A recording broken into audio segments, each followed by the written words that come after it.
Is avocado a fat? What about pistachios? Do they have protein? Nutritional yeast? I guess I could read the bags or look it up online. I need to make myself a chart with pictures or something. Well, no need for that because I created this chart just for you. Now, this can definitely seem confusing because foods don't just contain single macronutrients, like I said. For example, you pointed out in your question, pistachios contain fat, but they also contain protein, and that is correct.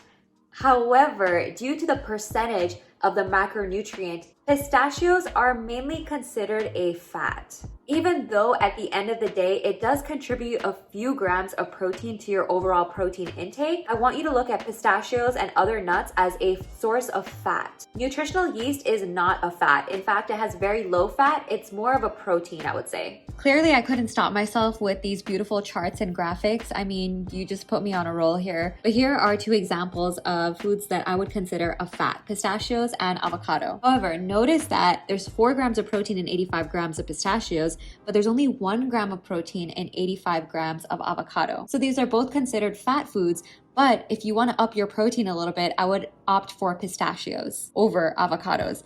And I just chuckle inside whenever I go to a restaurant and they list avocado as a protein, because as you can see, avocados are not a good source of protein.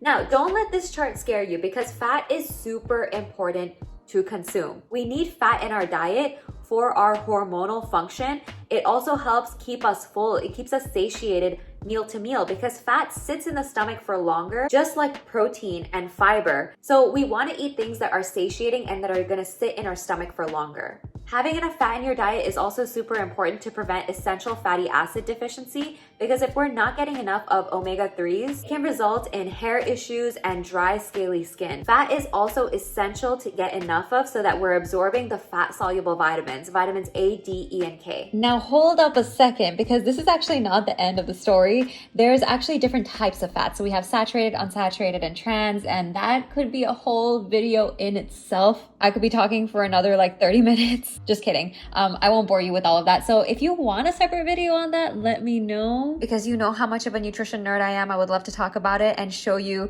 this, which is actually a slideshow of a lecture that I created when I was teaching at a community college. So let me know in the comments if you want a specific dedicated video that goes more in depth about fat.